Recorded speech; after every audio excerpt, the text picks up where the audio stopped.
Okay, so just a quick talk up on this folding table. I get asked a lot about this. I get asked, what kind of wood is it? It's just shop birch, nothing special about it. Typically, these folding tables come where it's a plastic table. Sometimes they fold in half, different types. And I didn't want a plastic top. They're just kind of garbage. And I use this for scaffolding as well. I stand up on it. But there's an issue with this, the way that I did this, so I want to explain it to you so that if you're going to make one of these, you do a better job than I did. All right? And it's a very simple thing. First of all, it's only 3/4 inch thick, so you're only using like a maximum of a 3/4 inch screw that goes through the metal. So typically, you think it wouldn't poke through the top, but sometimes they do. But that's not enough meat. I'm using a screw, which you should be able to see here, that has like a kind of has a washer built into the head there. That's the right thing to do.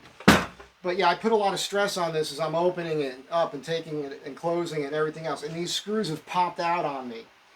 And it's been a problem. So my recommendation is when I like that the rail kind of hides the frame a little bit because it looks good from the side, but you're going to be better off if you make these rails on all 4 sides wide enough so they go into here so that the screws bite into that.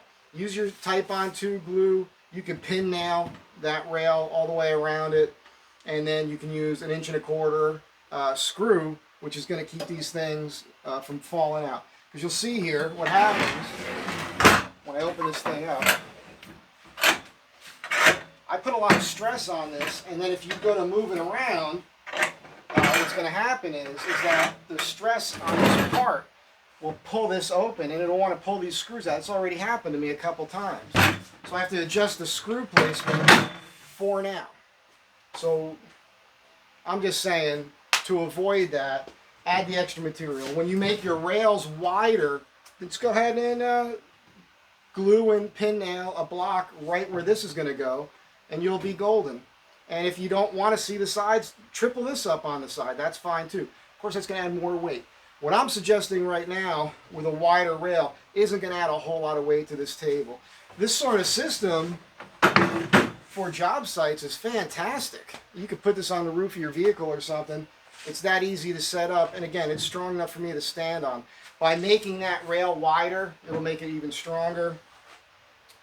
I could put pipes on the ends of these legs to raise the height of this, or make little wooden blocks or something like that. If I want this table to be at a better working height, if I was working on something that was important. At this height, it's mostly I put tools on it, I lay things out on it.